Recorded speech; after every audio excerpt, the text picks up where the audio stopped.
Hello everybody, right, before the video starts, just two quick things. First and foremost, this is the first time that I've ever created a video with Adobe Premiere, so it's kind of a new stuff for me. It's kind of a new thing to learn for me, and I'm trying my best. The second thing is that while editing this video, while making this video, I should say, I realized in the middle of it that the recording was stuck. Basically, I recorded this on Twitch, and while I was checking the streaming and reacting to the rundown, I saw that the clip was stuck. So some part of this video will be just an image that I have to put in because you can't either otherwise you couldn't see what was written on the screen. It's for about 3 images. I'll timestamp wherever that is. I'll timestamp when that appears. So yeah, without further ado, let's get into the rundown. So yeah. Hello everybody, and welcome to another video. Let's see how this goes. Basically on this one, I'm going to react to the new patch. Basically a brief explanation. Patch 11.4 will come out. I haven't seen anything. I have not played on the PBE, whatever. This is completely new information for me. Um, well, some of it. I know for a fact that one cost will get nerfed, but I don't know how much they're going to get nerfed or anything like that. And I'm going to be reacting for it, and I'm also going to basically be explaining what's going on. This patch will be like set 4.75. It's going to be a completely new patch, a completely new game after this, simply because the strategy and everything, I believe, are about to get changed because rerolls are so strong at the moment. Without any further ado, let's go ahead and start reacting to the patch notes. This is Mortdog's channel, by the way. He's the lead designer for TFT. So yeah, he's basically the head of TFT, and this game. The reason why this game exists is because Mortdog basically made it exist. So I'm super thankful to Mortdog and everything about the game. Let's get started. Hey everybody, Riot Mort here with Static, and we are here for the patch 11.4 rundown. This is where we go over all the changes that are on PBE that are coming to the next patch. I'm skipping the introduction. It was that chosen rework I did though. I've been keeping an eye on the meta, and the reality is, as much as negativity or positivity or whatever or we always are listening to the feedback, and I hope by now we've shown you That's through our true. actions That's that we are true. always Mortdog is one of the best lead designers of any game. Like the way he interacts with the community, it's amazing. listening to the Just feedback saying. and ready to make adjustments as soon as we can. Well, that's what this patch is. This patch is us looking at the feedback, thinking about the problem, and coming back with a good solution here. So there's a lot of changes here that we think will make the game better. So why don't we dive right into those? How's that sound? Let's do it. All right. Let's go. Right off the bat, Lucky Lanterns. We're pretty happy with Lucky Lanterns. Lucky Lanterns. Adjusted the drop rate tables of stage 3 and 4 lanterns. I like Lucky Lanterns. They're like mini galaxies, but yeah, they could be better, but they're not bad. So what's going on here? Stage 3 lanterns, it is no longer possible to get 2 loaded dice or 2 target dummies. Yeah, this was broken before, because with 2 loaded dices, if you were level 4, basically at 3-1, you got a lucky lantern and you got 2 loaded dices. Whatever chosen you had that 3-star immediately. If it was a chosen 1 cost, you can just use it on the unit and boom, you get like 5 units of that. So it was basically broken, which meant that people who weren't playing reroll, who were playing fast 8, would get KL at either 1 life or they would die before they could transition into their comp. So the game was unplayable if you got 2 loaded dices. 2 target dummies, I understand. It's because the targeting and everything, the targeting issues and everything. It makes the game less fun. Like 1 target dummy is fine. 2 target dummies, not that much, not that great. And stage 4 lanterns, it is no longer possible to get 2 loaded dices or 2 target dummies, just like stage 3. if you got two loaded dices on stage four, it's not as big of an issue as in stage three, but it's still bad. Like it's stage four. If you're not playing reroll, you're supposed to be level seven. Yeah, level seven at 4-1. Which means that you don't most likely won't use two loaded dices, but you'll lose it.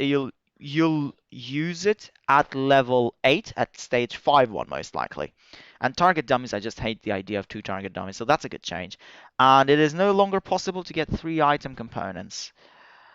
Um, this change is, I don't know, it's whatever. I don't think I've ever gotten 3 item components, but yeah, it's fine. Lanterns, especially like the stage 2 lucky lanterns. It's a bit of flexibility. The new consumables are kind of fun. Everyone gets the same thing. Hmm. But stage 3 and 4 specifically were a little bit too swingy sometimes. There were cases Stage three, as I said, stage three is the biggest issue here. where like Stage four is okay. Stage three it was not the okay. reroll Diana would get 2 lucky dice or 2 Yeah, loaded dice, and it was case like in point. congrats on your free 3-star. Or you're running an assassin comp and everyone gets 2 armors out of their stage 3 lantern. It's like, okay. So we're trying to prune that back a little bit here. Stage 3, you can no longer get 2 loaded dice or 2 target dummies. And stage 4, no longer 2 loaded dice or 2 target dummies, and you can't get 3 item components. The most you can get now is 2, so not quite as big of a swing there. Yeah, So, that's what are your that's what I thoughts? said as well. Like this is whatever. This change is non-noticeable compared to these two. These two changes are big. Stage three and stage four, especially stage three. This is a big change. Stage four, it's a good change. This second part is whatever. Yeah, I mean, I think these kind of drop systems are pretty just complicated in general. But we kind of try to take some of the obvious outliers that we're not creating like good, fun game states. I think obviously like loaded dice is in, both I think one of the most fun consumables, but also one of the most controversial in terms of what its impact is. Yep. Uh, It's fun. Loaded dice is fun to use. The thing is that as I said, if you've decided to not play rerolls, you're going fast 8. You want to play Slayers or you want to play Kale or Talon or whatever. Don't play Talon, but you've decided to play Talon. Loaded dice completely messes you up. It destroys your gameplay because everybody's going to hit Yasuo 3, Nasus 3, Wukong 3, Diana 3, even Tristana 3 or Brand 3. You're going to take like a billion damage and you'll just die before you hit stage 5-1, which is level 8.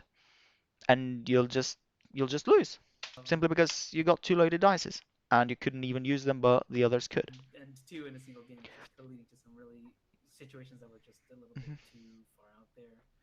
Um, yeah, hopefully this just helps rein in some of those. I think if we need to look into some more deeper, solves on how our algorithm works for loaded dice or things like that, maybe in the future, we probably will because I think it's a consumable that we're excited about being in our games. So Yeah, this is a good example of where like a lot of people like to jump to the surface level problem without thinking through the interconnectivity of the game. Hmm. Because we did know that loaded dice were most powerful for 1 cost before we shipped them. But assuming 1 cost weren't the most powerful units, that's probably okay. Unfortunately, in a meta where Yeah, 1 costs are one of the most powerful units, they are obviously actually one costs are the most powerful units. Like you'd have always a Nasus 3 ahead of a Morgana 2. Like Morgana 2, don't get me wrong, is a brilliant unit. I love Morgana as a unit. But Nasus 3 is so good. Like you can't skip a Nasus 3. Same goes for Nidalee 3. Same goes for Diana 3. Same goes for Yasuo 3. You'd have a Yasuo 3 over a Tryndamere 2 any game of your life, basically, at this stage. So yeah, the issue at the moment is that the 1 star 1 cost 3 stars are super good. And loaded dice just helps you catapult that power level because you hit them so early. loaded dice are very swingy. So hopefully some of the other changes we'll talk about today will also make loaded dice not quite feel as big of a swing Hmm. as they are right now.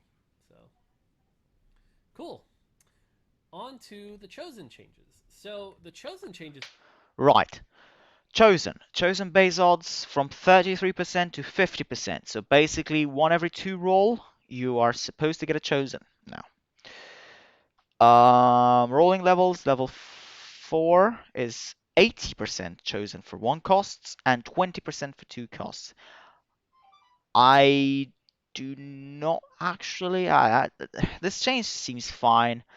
Um, the thing is, if you hit, for example, a chosen Teemo now at level 4, like let's imagine you level at 2-1 and hit a chosen Teemo. How do you not? How do you lose? You never lose. And all the whole of stage 2, you are at 100 HP. You're basically guaranteed a win streak because chosen Teemo will just carry you to oblivion. Now, this might only be for chosen Teemo and something like chosen Jax or chosen what is a good 2 cost and can actually carry in the early game. Chosen Janna, but it's still kind of a weird change. I don't know. I think level 40% at level 4 was good. You could make it like 65, 20, 35, or even 70, 70, 30, but 80, 20, it's like a bit dramatic. Chosen bonus stats. Spell power 30 to 15, attack damage 20 to 10, mana reduction 25% to 15%, health 400 to 300. Basically, they've made chosen units worse, which is good. I like this change. I think, yeah, I think the game shouldn't be as much as it is about chosens. It should be more about the comps and the players themselves than it's about chosens. So nerfing chosen stats in general, it's a good change. It's a good change. If you want to play chosen, the synergy is more than enough, and the fact that you're getting a 2-star unit. We So actually I love tested it. a lot of different things here. We tried every role gave you a chosen. We tried every natural role gave you a chosen. In the end, we kind of dialed it back to a fairly simple change, which I think is great. Every role gave you. I heard about how every role gave you a chosen.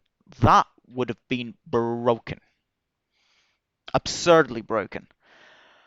Every natural role gave you a chosen. I like that change a lot. Basically, but just before going to that, every role gave you a chosen would basically mean that this chosen base odd would be from 33% to 100%. That's the change there. Every natural role gave you a chosen is that every single, if you don't have a chosen, every single start of a round gives you a chosen if you don't have one. That I would have liked. That makes for some interesting strategies. But this is fine as well. I like this change as well. Like once in 2 turns you get it chosen. I like it. Because it means you don't really have to like relearn the system with like crazy new rules. It's literally just you'll see more chosens. That's it.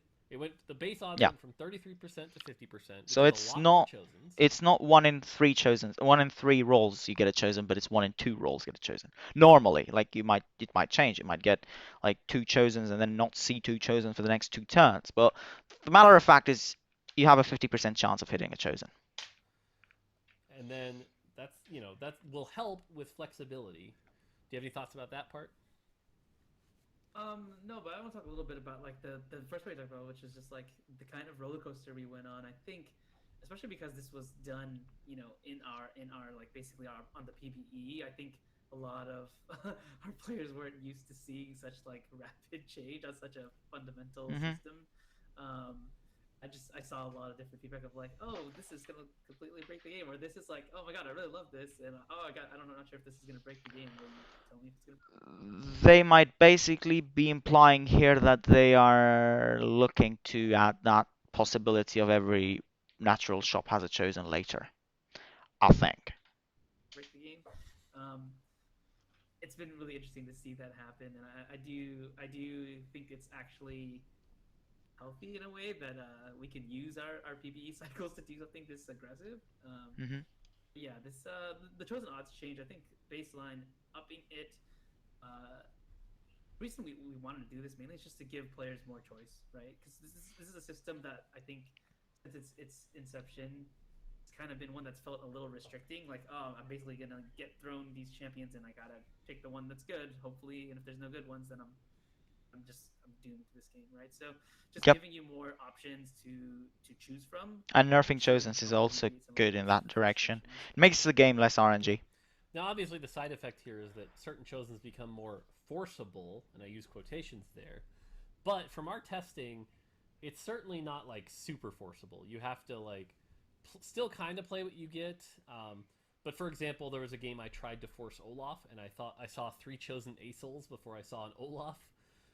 So but it definitely is easier to get some of the later chosens than it Hmm. was before. Hmm. So all right, the other thing is the rolling odds. Good change. All in all, I like this change a lot. More than the chosen base odds change, I like the nerfing of chosens. Like, this is so good. Because if you hit a chosen Kale, or a chosen Morgana Siphoner, or a chosen whatever, a chosen Teemo, as I said, or a chosen Janna, or even a chosen Katarina, you've basically won the game. Or a chosen Shyvana, whatever good chosen that you can carry, you hit. It's so good. And the fact that they've nerfed the stats of chosens is so good. Changed at I level love it. 4. It makes the game, as I said, it makes the game less RNG. Just a little harder to get a 2-cost chosen, so it won't be quite as many high rolls there. Hmm. I think the obvious question here is why not get rid of 2-cost chosen? Any thoughts there? I mean, I think there's a reason we left the two costs in that bucket. That would be a good idea as well. As I said previously, I don't like that they changed it. Either make it 60-40, leave it as it is, or make it 100 and 0. So no one high rolls. To try to create more variance. Otherwise, you're basically going to see all the same one costs, every game for the first stage, pretty much. Yes, which So is leaving it's the door completely open fine. for some different types of builds is kind of just what we wanted to do there. But yeah, with the odds going up baseline, leaving it at that, I think that just would have been too much reliability in trying to, Yep. hit your Zeds or your Racons or whoever you're looking for to. Now that I think of it, um, the way that you can play the game now, it's super high risky, is that you avoid chosens until 2-5 and you fast level to 5. And you see what chosen you get there. Hopefully you get a 2-star or a 3-star chosen. Like the 3-star, not the 2-star, 2-cost or a 3-cost chosen. I think the 3-cost chosen is like 5% at level 5 or something ridiculously low like that. But it's much better than level 4. I think level 4 is it's a weird change for chosens. Okay, and then this change is actually one of the other ones I'm kind of excited for. We still really like the idea of Chosen being the special unit on your team that is more powerful than normal. But we do kind of agree that the Chosen being like 30% more powerful was a bit much. It's ridiculous. So we're basically going to have some of the more offensive stats here. So spell power goes from 30 to 15, attack damage goes from 20 to 10, mana reduction goes from 25 to 15, and health even drops from 400 to 300. Just for clarification for people who don't know this, when it comes to units, basically different units have different stats. So for example, Talon doesn't have mana reduction or health or spell power, he has attack damage. He is a chosen that gets bonus attack damage. Or Yumi gets mana reduction. Or whatever. Basically, you get the point. It's not that Yumi gets all four of these, Yumi just gets one, which is mana reduction. Talon doesn't get all four of these, just get attack damage. But it's still too much. Like 20 AD, it's basically more than a BF sword. BF sword, I think, is 15 AD.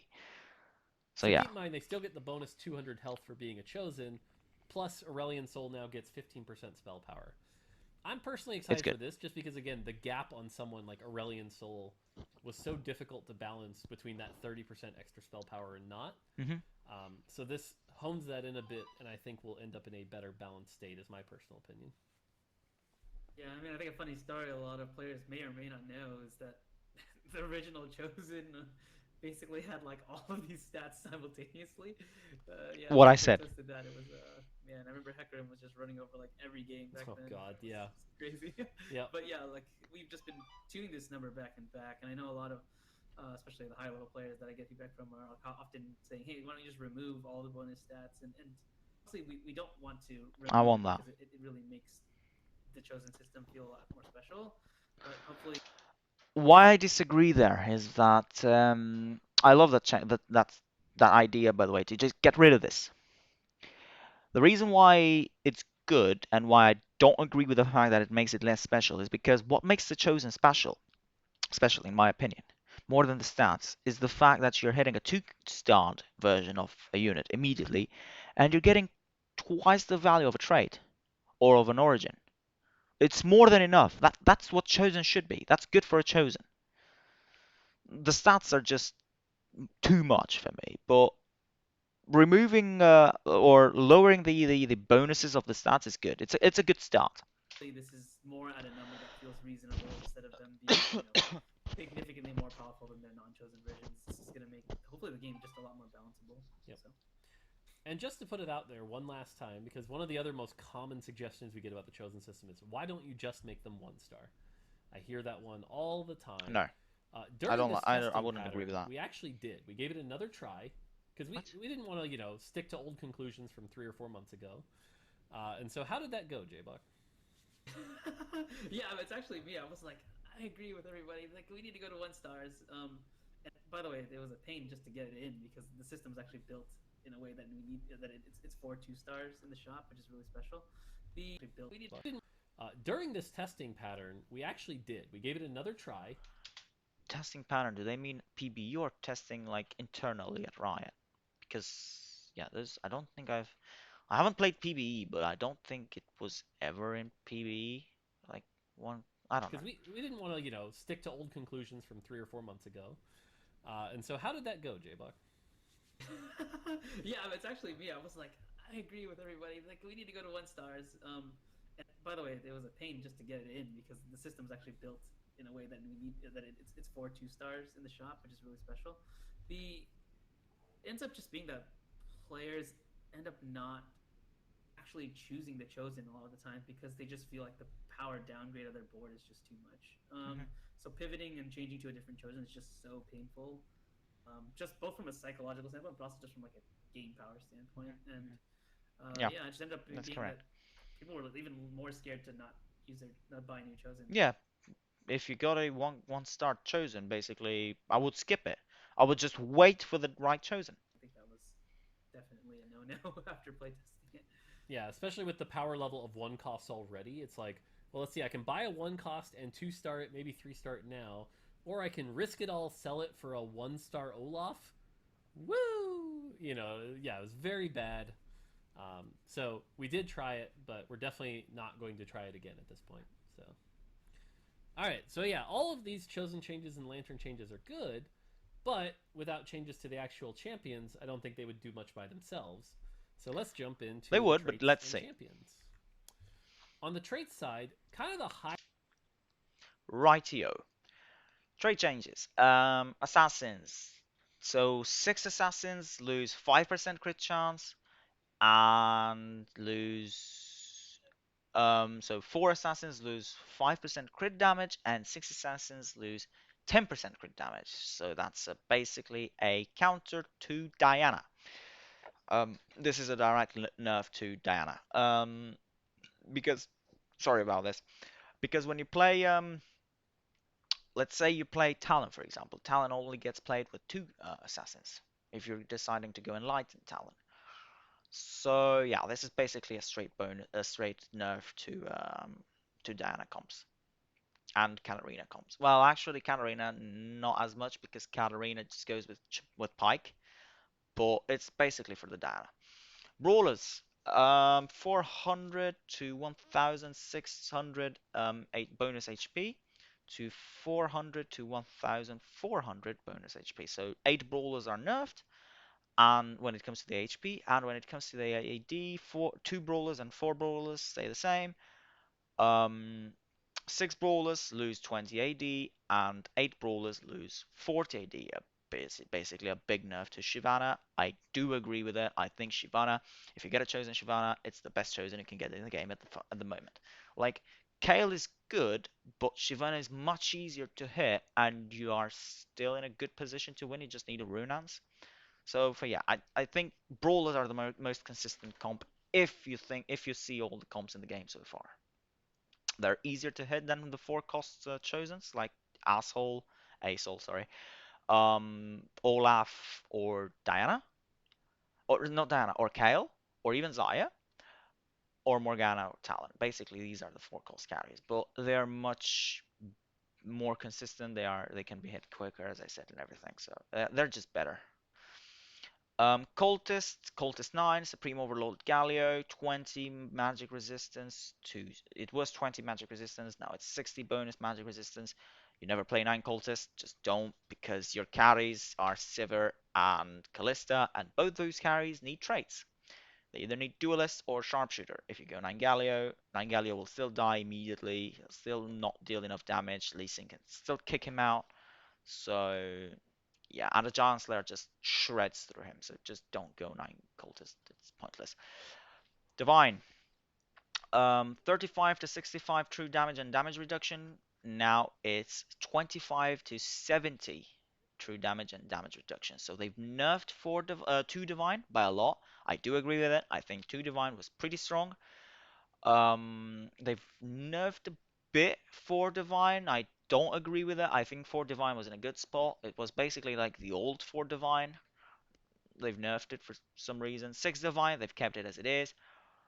I would buff a bit 6 Divine. I think at the moment, the way the game is, I don't think you go for 6 Divine or 8 Divine.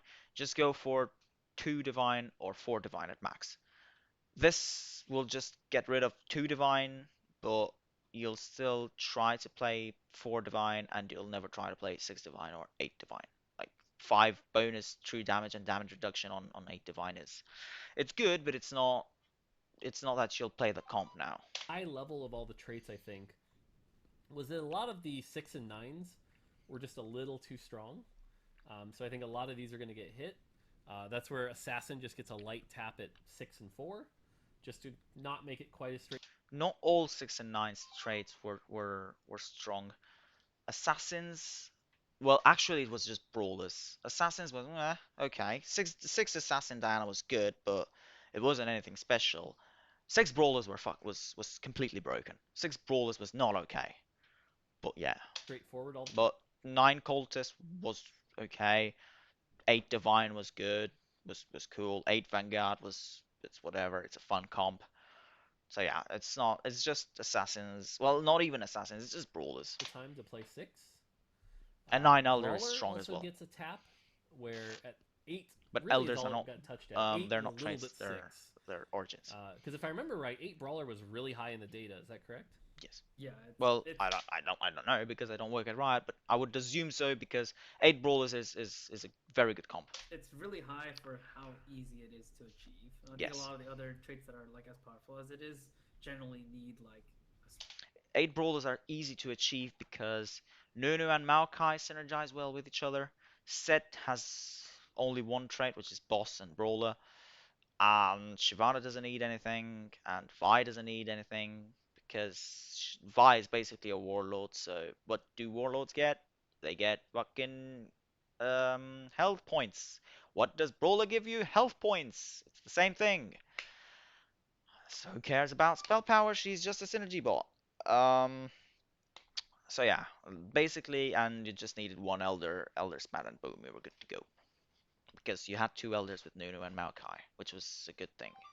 It was a good synergy. Like brawlers had good synergies. bat or something, to make it work. But it was high. Yeah, I definitely think Brawler was the easiest comp where it was like, oh, chosen Brawler Tom Kench. See you at 8 at the end game and do pretty well. Yeah. So, yeah, so it gets an HP reduction and an AD reduction. Cultist 9 is getting a slight buff. Won't be enough. It's funny, this is mostly to counter Dragon Soul. Because there's nothing worse than getting the 9 Galio to come in, and then 2 auto attacks Get from a Dragon immediately Soul later, deleted. he's dead. So Yeah, that's sad, but I'm not even sure if this does enough. But hopefully, it helps that make that matchup not as bad, and obviously, it helps make. There we go. The lad said it. It won't do anything. Like 9 cultists is still a no-no. If you want to climb with in this game, you don't play 9 cultists. You're just basically griefing your game. But I think he's still gonna struggle in that Dragon Soul matchup pretty badly. yeah, I agree.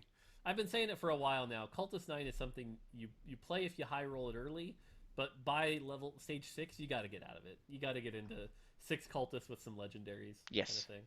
Yes. And then Divine, as we talked about in the patch postmortem oh so long ago, we basically spread out the power a little bit better here. So 2 gets a pretty big nerf, 4 gets a slight nerf, 6 stays the same, and 8 gets a slight buff. They just killed Divine.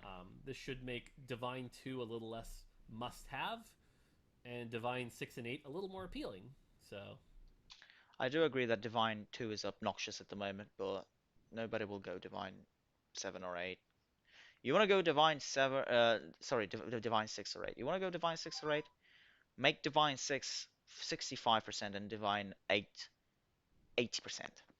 Boom. That's how you get yeah. Divine 8 to be an actual comp. All right. Duelists. This is one that I feel like we kind of Oh, oopsied and then went back on. they put Elderwood as a trait instead of an origin. Either way, duelists. So 2 duelists get nerfed, 4 duelists get nerfed, 6 duelists gets nerfed, and 8 duelists stays the same, but you never go 8 duelists. So it's a good change. It's a good change. Duelists are way too good at the moment. Elderwood. Oh, thank goodness they nerfed Elderwood 9. Oh, as I said, I was getting worried about Elderwood. So 3 Elderwood stays the same. 6 Elderwood changes the bonus armor and MR, and 9 Elderwood just 40. You lose 10 bonus armor and an MR, so that's 10 times 5. You lose 50 by the end of the round, and you also lose 25 bonus AD and AP. Lovely. Warlords. 3 Warlords stays the same. 6 Warlords, you lose 100 health. Bloody hell. And 9 Warlords, you lose 150 health. What? That's a lot. That's a lot of health. And when it comes to spell power, you lose 10 spell power at 6 Warlords and 15 spell power at 9. Bloody hell, are they hitting Warlords hard? I remember when on PBE when the new set came out, this 440 used to be 550 and 55. They nerfed it to 550 spell power, and now they're nerfing it to 440 spell power. We thought with Tryndamere coming into the set and the cost structure changing, Mm-hmm. we ended up having to buff the trait, and we buffed it at 2 and 4 and 6. And this is kind of us undoing that. Is that right? 100%. I think all of these traits on this page, maybe not Elderwood. I think Elderwood we only nerfed, but definitely Duelist and Warlord were both traits that I think we're in an okay spot, and we ended up just buffing them, and then figured out 2-3 patches down the line that it was definitely not the right move, just because it made those comps just so much easier to run. And these are generally pretty straightforward compositions, right? And I think that's just not where we wanted to be. Yep. Yeah, Duelist in particular, I think, was very frustrating when someone hit 4 very early, or even 6 with a Lee Sin. It's just like, guess I'll die. But yeah, so Elderwood 6 gets a big nerf. Excuse me, Elderwood 9 gets a very large nerf, and Elderwood 6 gets a small nerf. Any thoughts there? Yeah, I think both Elderwood and Warlord, like Warlord They 9 and deserve Elderwood nerfs, 9 for sure. just kind of like way off the charts. And we want those vertical chase traits of like those 9s, to be something you can go after, and should in some scenarios. But I think right now it was just like, if you got the setup, you were just kind of like autopiloting and just winning for free a little. So you can see it both in Warlord and Elderwood taking a pretty big nerf at 9. More in Warlord than in Elderwood's case, but yeah, I do agree with that.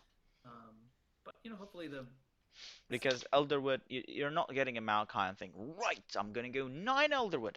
But if you get a Garen or a Vion or an Nidalee, you're saying, yeah, I'm going 9 Warlords. as all the traits that we've just been talking about get powered down, I don't think it's as much of a nerf as people would think, just because we're pulling down a lot of the bigger outliers on the trait side, so it shouldn't be as bad as you think it would be. So It should also open up more interesting choices in the end game, right? Where it's like you don't have to run 6 Warlord or 6 Elderwood. You can actually flex into some of the more powerful champions later. So that's kind of the hope there.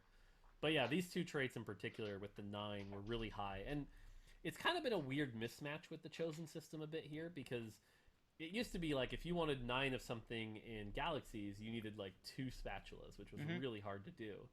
Now it's like, grab a Chosen. You only By need the way, one. there's 7 champions that you could get that Chosen from, so plenty of opportunities. And 1 spat, which is much easier to do. So kind of glad to see these come down in power. Yeah. Now, because it'll be the question is like, why didn't we nerf 9 Dragon Soul? It doesn't look as powerful, but I could see the argument that once we pull down logs of other ones, it might be the new monster around the corner. But Pretty good. 9 Dragon doesn't Soul. 9 Dragon Soul is super good. I've seen a lot of high elo players, a lot of challenger players actually play 9 Dragon Soul. It's like the new meta, even though it's late into the patch, it just got discovered, and it's pretty strong. Like 120 attack speed and ability power for the next auto, and yeah, it's super good. Like 9 Dragon Soul is super good, but you still. The thing is, the units have no synergies between each other, which is the issue regarding 9 Dragon Soul. really ready to pull Apart from the mages, it's only Brandon asshole who have traits, the same traits. the trigger on that without really knowing that. So. Yeah. Data wise, it actually looked like 9 Dragon Soul was like where we should be aiming for our 9s. So, kind of cool to see that. Okay, on to champions. There's a lot of slides here. Okay, 1 cost. Thank goodness. Okay, now to the important part. 1 cost changes. Diana nerfed, Fiora nerfed, Nidalee destroyed, Nasus nerfed. Let's go into each and every one of them. So Diana loses 0.05 attack speed. It's good. It's a good change. It's a good nerf. She loses 25 health on her shield at one start, 50s at 2 start, and 100 HP shield at 3 start. So she loses a lot of HP at 3 start. She's not as tanky anymore. And orb damage, you go 90 to 80, 85, 100 to 85, and 110 to 90. So 10, 15, 20. She's basically getting nerfed all across the board. I do agree with this change, but I'd like to see more champions get nerfed more than Diana. I don't think Diana is as consistent of a carry as other units when it comes to Chosen. I think Chosen Yasuo is better, Chosen Nidalee is better, Chosen Nasus it's better. The only Chosen reroll that she can play that is actually worse than Diana, in my opinion, is Wukong. Fiora, she basically gets nerfed all across the board. She just gains a mana pool increase, which is basically a nerf because she'll need to auto twice more in order to cast. It's a good nerf. It means that she won't perma-stun anymore. It's basically such a good nerf for Fiora. This because tank Fiora would basically carry you towards it would carry you from the early game to the late game. The late game she fell off, but by that time you're super healthy. You can just pivot into 9 legendary. If you can just pivot into legendaries, and boom, Fiora's done her job. Nasus, 20 mana pool increase, so he needs 2 more altos to cast, and lowering the magic resistance. I think it's a good nerf, but I don't think it's enough. Like comparing the Nasus to Diana, Diana has gotten a bigger nerf than the Nasus.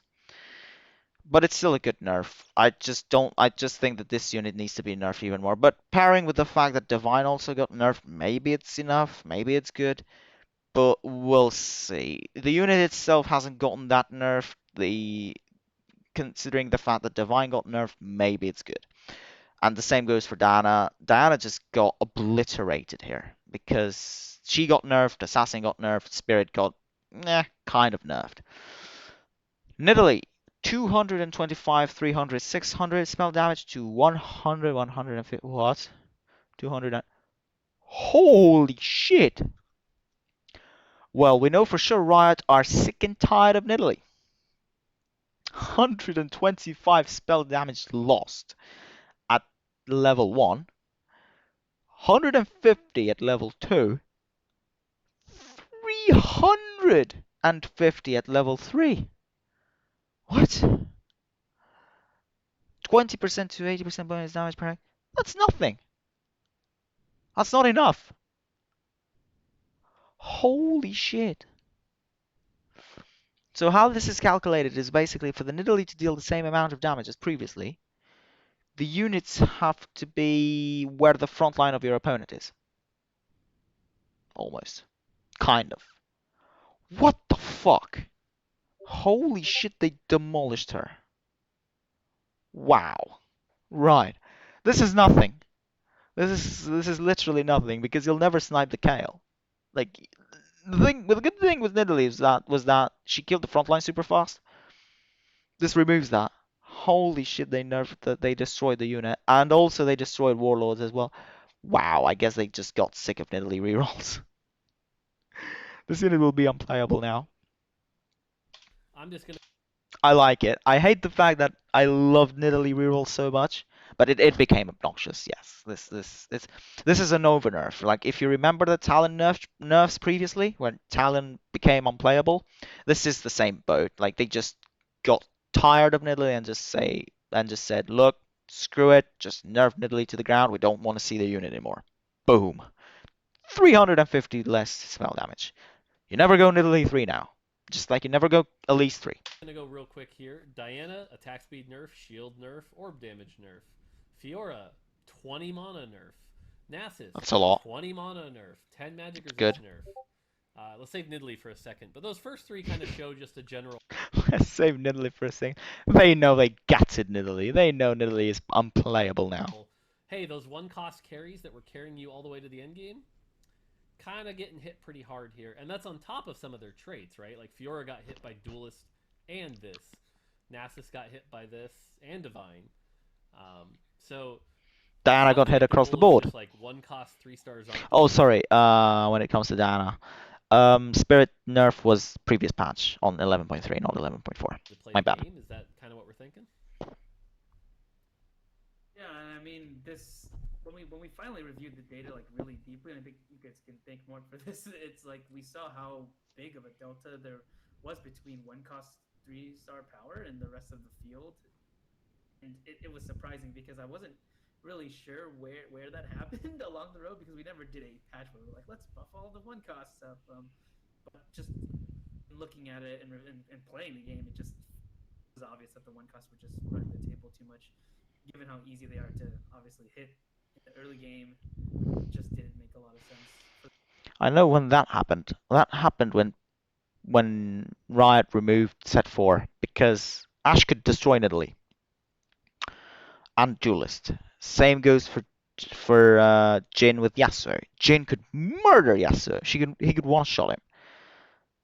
The thing is, who the hell kills Yasuo now? It's just Kayle and that's it. Like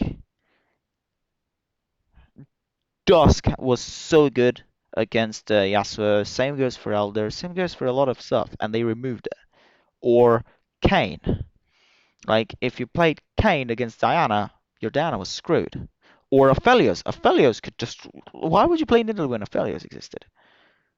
So yeah, this is where the tables turned. The rerolls got good because the normal units got the, the normal carries didn't exist anymore, and the new carries are not as good as the previous one. Like Ari could one shot your entire board. She is not in this set anymore. For them to be so powerful, so this is a big aggressive push to make them more like what they should be at one cost. So Yeah, the way I've been describing it to Kent and you a little bit is that like a one cost 3 star should be something that like if you've got 7 of them at Krugs, maybe you chase it a little bit and try to hit it. And if you haven't hit it by 3-4, 3-5, You sell them. get out of there. But what we were seeing is like people willing to keep rolling and keep rolling all the way to 4-2, and that would work. That's not okay, you know. So hopefully this gets us closer to that world. And then Nidalee, who was the top performer of all the champions, Sure. kind of a rework here that I'm really impressed with. You did this rework, and I'm so happy with this. So why don't you talk about it? yeah, so I mean, the big kind of high level on this is she's supposed to gain throw her spears and it deals more damage based on how far it's traveled or how far she is from the target. And I really just wanted to push that as her actual identity because we noticed in playtesting that just like sometimes you would have like a melee character run up to her and if she was itemized in 3 stars, she would throw the spear and actually kill them when they were like pretty good health, which was just off from the fantasy we were trying to pursue with the character. If you play Nidalee in League of Legends, you're checking those spears from far, trying to get those big snipes. So Mhm. We really wanted to reinforce that. So you can see here that the base damage has gone down a lot, but we upped the bonus damage per hex by a lot as well. So, if she's throwing it at a melee person, it's going to be a lot less damage now. If she's throwing it into the corner, she's actually going to get more damage. But on average, she's actually just going to get less damage because there is a kind of bug fix here, which is a little bit hard to understand. But basically, the calculation was adding a free extra hex distance. So So even though free you were in extra range with 80%. someone, you were actually getting bonus damage Yep. previously in 11.3. So yeah, this is going to be fixed. Oh, a free extra Basically, a lot 20%. So weaker compared to it what was on the bug was on 11.3. I thought it was on PP for 11.4. face, and Okay, cool. if you can still get those But corner as I said, 20% is not it's not like a lot. types, like you'll still be destroying fools. Yeah, and that's the thing I want to make expectations clear on. Like there was that clip, I think it was of Robin, who his Zaya 3 got one shot by a Nidalee. Like that might still happen because that was from a very large distance, and a 3-star Nidalee with proper items might still do that. But now there's actually real counterplay because I don't know how many times I had like a Put Desire Yasuo close to Shuri Italy. Volley 2 jump back right on the Nidalee and then get one shot. That won't happen now, so that'll be kind of nice to see. So cool. On to more one costs. Wukong and Yasuo. Thing with that is that there was nothing more sad than watching a Talon 2 perfect item jump into an Italy and get deleted from the map. That was a sad sight. I'm so glad that won't happen anymore. As I said, even as an avid Nidalee supporter, I love the comp. Like Warlords remind me of Cybernetics. That wasn't okay. That was definitely not okay. Both get capped. Now let's move on to Wukong and Yasuo. Wukong nerf. 240, 250 to 280 to 240, blah, I can't speak, to 260. So 10, 15, 20% less spell AD percentage. And when it comes to the Wukong, I don't think he needed a nerf, but since they went with nerfing all the one costs that are carries, then why not just go for Wukong? Which is, I guess, okay, because you can also carry him. But if these are only the one costs that are nerfed, why not nerf Tristana and Brand as well? Because those rerolls exist and Dragon Soul is untouched. But we'll speak about that later. And Yasuo 1 stays the same. Yasuo 2 loses 15% spell AD damage, and Yasuo 3 loses the whole 35% spell AD. So Yasuo 3 now gets less spell AD percentage than Yasuo 2 did. That's a big nerf. I don't think Yasuo needed as much of a nerf, but yeah, it's a good nerf. It's a good nerf all in all. I'm happy with these two nerfs. And also also adding to the fact that Julius got nerfed, I can see where this is going. Same reason as the others. It's those one cost carries need to not quite be as strong. So hopefully this brings them down and makes them a little bit more fair. Any specific thoughts about these two? No, obviously the nerf on Yasuo is a lot more, a lot bigger because he's just been performing a lot better, and Wukong's only just kind of started to see some of the limelight, especially with the divine changes. But Wukong needs, and also Wukong got nerfed by Divine. The thing is, Wukong needs perfect items. Yasuo doesn't. Yasuo needs just a QSS, in my opinion. Like, everybody likes to play Yasuo differently. I like to play Yasuo with QSS, and the next two items can be flexible. They can be Runance Deathblade, they can be Giant Slayer fucking IE, they can be Giant Slayer Rageblade, they can be IE Last Whisper, they can be whatever it can be. So they can be Giant Slayer Titans or IE Titans. Like the options are endless. You just need two damage items and one defensive item. I prefer QSS. I've seen people go GA. I've seen people go Trap Claw. It's just that my preference is QSS because Teemo exists. So yeah. I think it all makes a lot of sense. And kind of going back to our philosophy on one costs, like not just how long players will hold on and try to roll for them to get to 3-star. I think we also talked a lot about like, hey, if I do hit a 3-star one cost, how long should they be relevant for before I need to start thinking about like, hey, I'm in stage 6, I need Up until stage 4. Well, up until stage 5, sorry. Stage 5, one cost shouldn't be relevant anymore. Even one cost restart. I need to extend my late game by going into 5 costs or whatever other strategy instead of just being like, I'm happy with my one cost 3 star at stage 6 killing everybody. Like, that's definitely not what we want to see. So, No, that's not okay. Like, can you imagine if Fiora was a carry in set 3, Fiora, Cyber Fiora, or Leona was a carry, or Caitlyn? Yeah, me neither. That's why this was not okay. Yep. Okay. Cool. Even if you hit Fiora 3 at set 3, you were still carrying the Aurelia. Fiora was still useless. Well, not useless, but she was okay, but yeah, nothing special. You just put a spark on her instead of the Vi when you went Cybers, but it's the carry, the main star of the show was still Aurelia and Echo, which you didn't hit most of the time. Either way, that's another point. All right. Let's move on to two cost champions.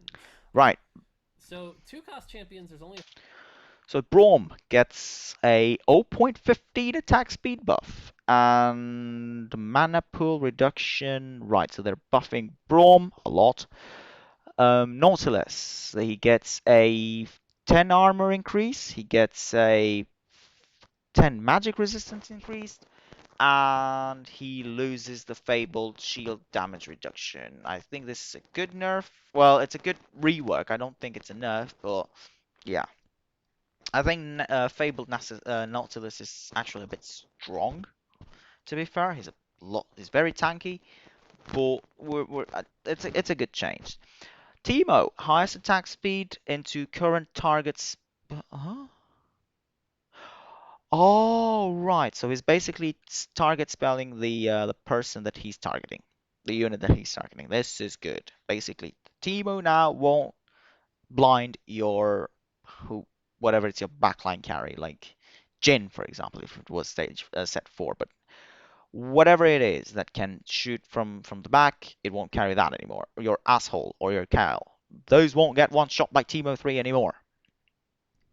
It's perfect. I love this change a lot. I think Teemo is way too strong. So this is a big nerf, actually. This is a super big nerf. Zed, 0.8 to 0.75 attack speed.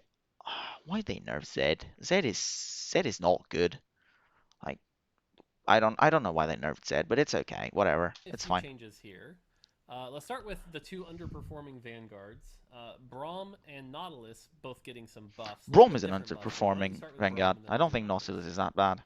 so for Braum, I think there's kind of two things going on here, kind of interconnected. One, we're trying to up his synergy with the Dragon Soul buff, so when he gets it, that he can actually like Proc it. actually use it pretty well. Because right now, Mhm. I think as in one of the main as the main tank, really, he often gets the buff. He's sitting on the front line, and he's just like not doing much with it, and it just feels really sad. So, increasing the attack speed helps a lot with that. In addition, though, we're reducing his mana such that he can both get it faster at the beginning of the fight and also cast it once the shield goes down a lot faster. So in general, his shield is just going to be up a lot more in the fight, so it's going to be harder to take him It's down. going to be annoying. Hopefully, those It's the two things explanation. combined make him a lot more of just a solid character. Because right now he's struggling, probably one of the worst characters in the data. I hope they nerf Dragon Souls because And then I'm Nautilus. seeing a lot of Dragon Soul buffs.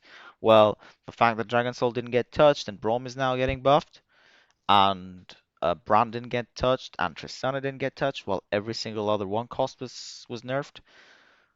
I'm a bit worried about Dragon Souls. We're going to see Just this saying. pattern with Fabled throughout this entire patch notes. But Fabled right now is a very difficult comp to pilot. Hmm. Once it comes on, You it's have to quite hit. good, but it's so reliant on getting Fabled turned on. And Yep. Nautilus is a prime example of that. He looks really, really bad in the data, but as soon as you turn on Fabled, he's not nearly as bad. So what we're doing here is giving him more base armor and magic resist so he can do his job better without Fabled, but at the slight cost of some of his Fabled power. So Fabled goes from 60 to 50, but again, he'll be much more useful on the way to that Cho'Gath and on the way to that comp. So, and yeah, surprisingly, I was surprised when both these two champs were as low as they were in the data, but hopefully this gives them both a boost. And then we have Kent's Teemo change. Teemo's, I think, for a long time driven a lot of people pretty crazy. So why don't you explain this change? Thank you. Yeah, and I think Thank you about he's the an Teemo interesting change. character because his blind is like it's strong. It's kind of like a strategic counter, right? Strong against attack characters It's annoying. who are Yasuo It's and the equivalent of the league champion. It's annoying to play against. as long as they don't have QS. Lol. Um, but it's almost like it was just too harsh to those characters because they would often be the people with the highest attack speed, so they would get hit by his blind and then pretty much not be able to deal damage the whole fight. So we wanted to add a bit more variability back into his spell. So we're instead using current target, current attack target as his spell target. So Lovely it's stuff. not as consistent of always hitting your carry in every fight. There's a little bit of a positioning game, and maybe you need to make sure you have sharpshooter to actually get the value out of that. It's not a positioning game. This is basically to get rid of the Teemo problem. I love it. It's going to be good against Yasuo and whatnot, but it's not going to one-shot your backline anymore. I love it. I love this change. So I think that's just hopefully a small change that doesn't change his power too much. But we just wanted to make sure we didn't feel too hard countering it all the time. So. That's the part of the change I really like. In Force Spirit now, he's not just like an auto counter their carry, but in Sharpshooter, it should bounce back there. So hopefully that makes him feel pretty good in Sharpshooter still, but not quite as just plug and play, done, I counter your Samira. So that's good to see. And then Zed is the last one here, and this one I think is debatable. Like Zed's kind of fallen out of favor already. He's getting nerfed What I said. but with all the other one costs getting nerfed as well, I think that would allow Zed to kind of climb up a bit. And again, I don't I think we doubt want it. 1 and 2 cost carries being the best end game carries in the game. So I think this is a good change to kind of get Zed. Like if you hit a lucky early Zed 3, cool, it'll still do well, but this isn't a keep re-rolling for it all the way to 5-6 kind of champion anymore. I do disagree with this simply because in set 3 there was a comp called um, Mech. Mech used to be a reroll at stage 7 at a level 7 for 2 costs and 3 costs. Zed is the same. Zed is basically the equivalent of Mechs. So making Zed not be as strong of a carry in the late game, it's kind of bad because, well, basically this is what the comp was about. Like this removes just removes Zed completely from the game now. And now Zed is just a unit that that you use in the mid game just so you can pivot into kill. Yeah, he's always hidden in the shadows more. You gotta be careful of this guy, man. He just comes out of the woodwork. This Pardon the cheap, pun. and then ruins True. a patch for us. True. All right, on to 3 costs. Surprisingly, a lot of 3 cost champions. This is only the first slide. Aurelia barely counts. It's just Aurelia 3 never really seemed like she was worth 3-starring. She Gave still her an isn't. extra half second on that disarm to make her a little usable. It's And the not. thing you'll It's basically no difference. Disregard Aurelia 3. Never go with Aurelia 3. Which is kind of sad for me because as I said, I keep explaining it. I loved Cybers in set 3. It's my favorite comp of all time, and watching Aurelia not be as good as it once were, or not be as usable as it once were, it's whatever. Katarina, that's a big nerf. Katarina 2 gets nerfed, and Katarina 3 gets nerfed, and only the damage of Katarina 3 gets nerfed, but you also have to bear in mind that Assassins get nerfed, and also Warlords get nerfed, so Katarina gets targeted a lot in this, which is okay. And they are buffing Kennen? What? I mean, it's whatever, but why are you buffing Kennen? Kennen? Why are you giving damage to Kennen? Kennen is just a utility unit, and that's what he should be. Why are you making him go 550 spell damage? That's a lot, because now if you go percentage health damage, he can kill everything. note anyway is like 3, 4, and 5 costs. 3-starring a utility champion is never as good anyway. Hmm. You know, like people They're like still speaking about Showdown and earlier. Shen are some of the worst performing. So Aurelia getting this buff, we're not too worried about. Should be pretty fine, right? I mean, it's just 3-star was one of the weakest, and just wanted to give it a little bump, but see how it goes. Yep. All right, Katarina was dominating the data, not Hmm. just for 3 cost 3 stars, but just in general, just an insanely powerful unit. Yeah. And if you look at the scaling, it kind of makes sense. She goes from like 6 targets at 2-star to 8 targets at 3-star, almost double the damage. Just like ridiculous amounts of damage output from a 3-star Katarina. And if you consider all the extra health and spell power she got from Warlord, 3-star Katarina was very difficult to deal with. So this nerf actually brings down 2 and 3. It used to be in set 4, not just in set 4.5. I don't know why what took so long to nerf Katarina. By the end of set 4, Katarina was a good comp. It was one of the best comps. You could kill Ashe or Jhin with it. So I don't know what took so long of nerfing Katarina. Should have been a lot sooner. 3-star Katarina a bit. She goes from 468 targets to 456, and the 3-star damage goes down. I think she'll still be powerful, but this isn't quite the insanely powerful as she needed to be. So Yeah, I think this, with an addition to the Warlord nerf, should probably make it such that these Warlord or like kind of straight vertical compositions are not going to be as dominant or as easy to kind of just autopilot. So I think there's a good chance that the next patch will be a lot more of the kind of standard go to level 7, 8 and play kind of like those 4 cost carries and try to play around Fast 8 is back, so baby. Lovely.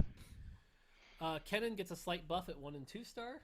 I think he was just It's whatever. performing at 1 and 2-star. Wasn't really worth throwing in your team unless you needed the traits. So kind of happy to see this. Still isn't because the 3 other ninjas are just better than Cannon. They have better synergies. Zed is a Slayer, Shen is Adept, Mystic, and Akali is Assassin. So it's not even worth playing Kennen at all, ever, unless you're going for ninjas. But at that point, why the hell are you going for ninjas? So it's whatever. I don't. I said it might be to make Kennen a carry, but I still don't see a world where Kennen is a carry. I don't think he needs damage. I don't think he needs a buff. But at the same time, I don't think it's that useful of a buff. Yeah, I mean the buff at 2 stars is not too small, honestly. So Yep. Cool. And then Nico. Nico, 0.7 to 0.75 attack speed, 150, 225. So 150 to 375 to 200 to 400 spell damage, and 200% to 150% fabled multiplier. Oh, thank God. Oh, for a moment I thought they were buffing Nico. Oh, I would have been tilted. Right, so they're buffing 1 cost Nico, which was 1 star Nico, which was kind of an underperforming. I can see where they're going with this.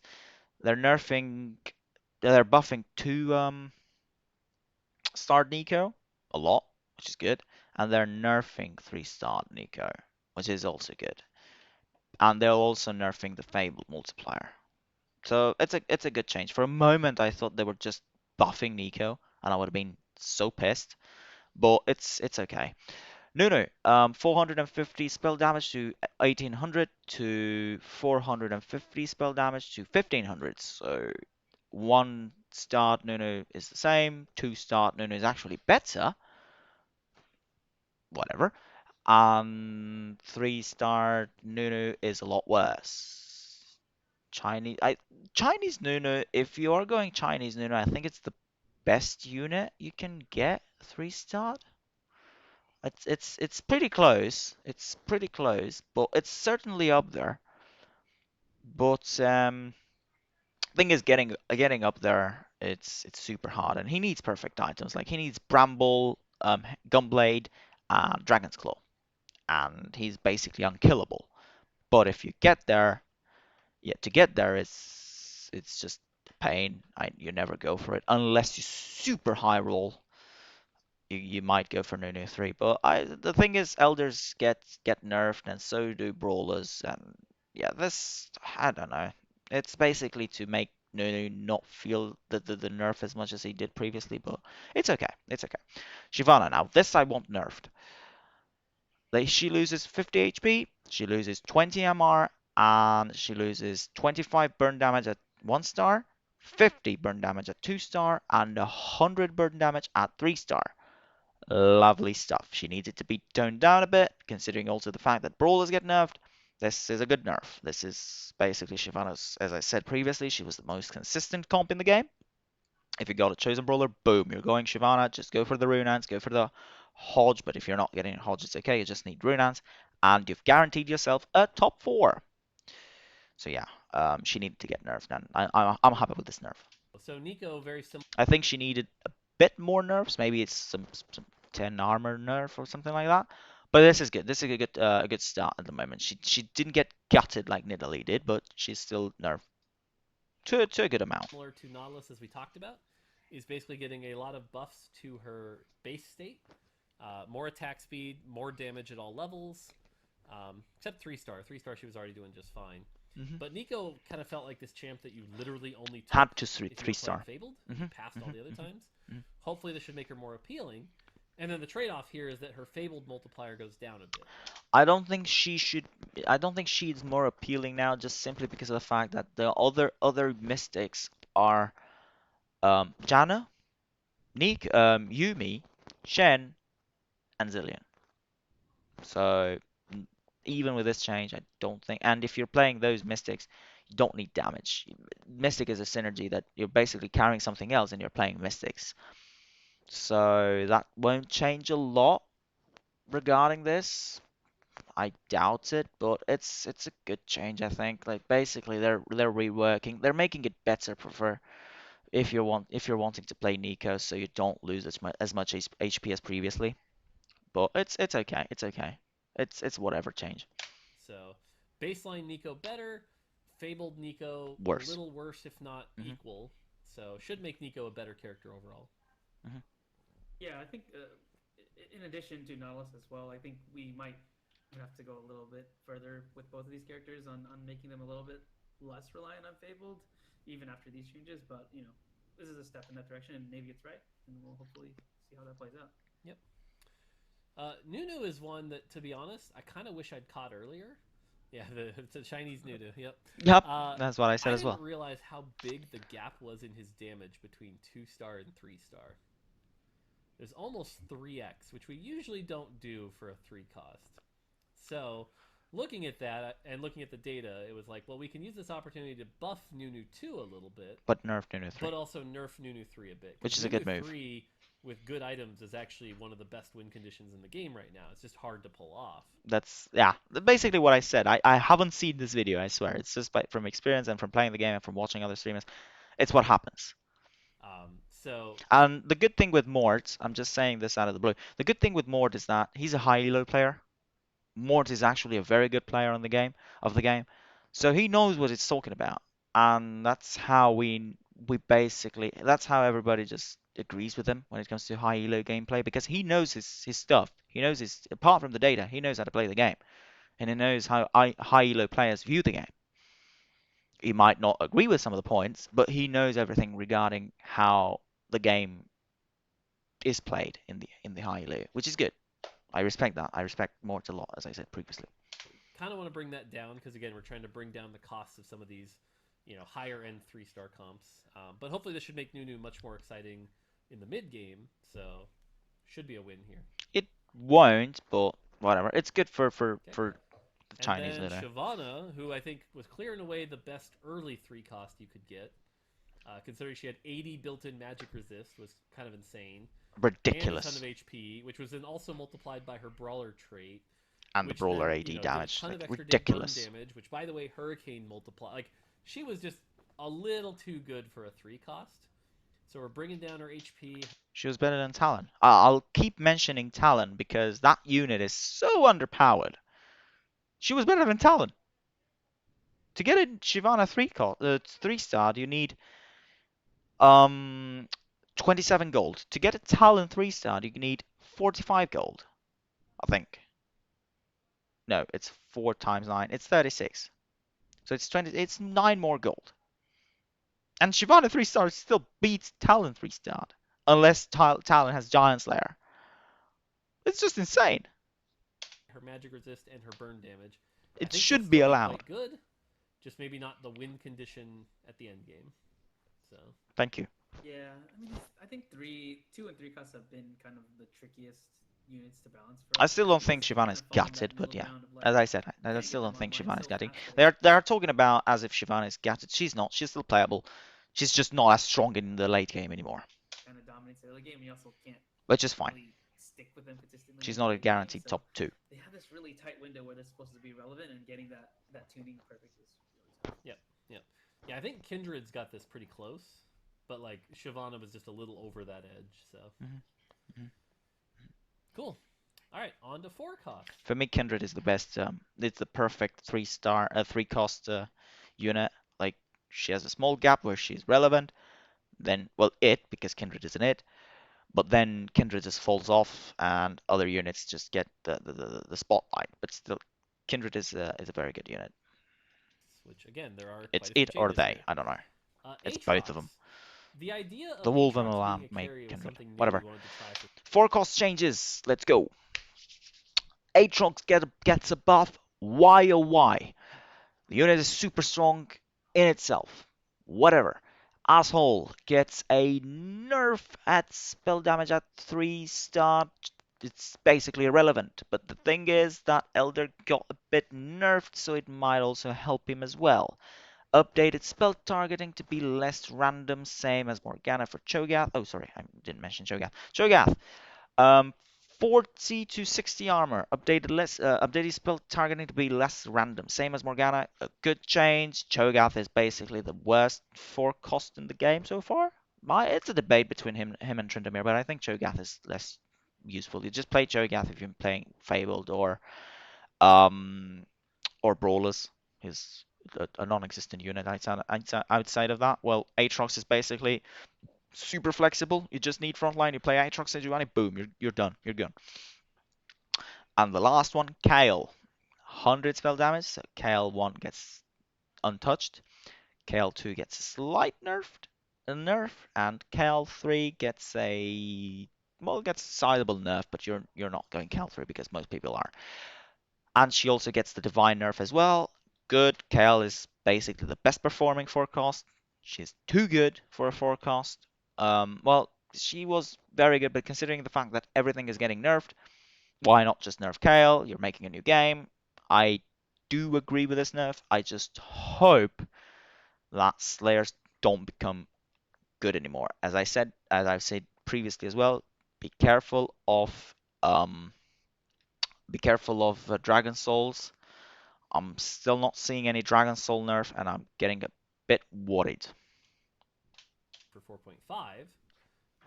But the reality is, it just hasn't played out that way. No one's really pushing into Aatrox with Gunblade and Jeweled Gauntlet and a 6 Vanguard comp or anything like that. And honestly, Aatrox 3 isn't quite the win condition it's supposed to be. So we're just nudging up Aatrox's spell damage a little bit at 1 and 2 star and a lot at 3 star. So, any thoughts there? Yeah, I mean, I think one of the biggest I don't like this change. I think Aatrox is signs good. of a forecast not being worth it right now is often, you see him on the roll downs, seeing people just like pass him up all the time. I think that's what we've seen out of Aatrox for a while. And we buffed him going into this expansion, but just a little bit more. He should be something where you see a chosen, a chosen version of Aatrox, and you should be thinking, hey, should I take this thing? So I think this pushes us in that direction. Thanks. If you see a chosen Aatrox, you're taking it. There's no ifs or buts. I don't know why they're saying it like that. Like, I'd always take a chosen Aatrox. If it's a chosen cultist, maybe. I don't know. But if it's chosen Vanguard, I'm taking that. I'm putting it onto the board. No question.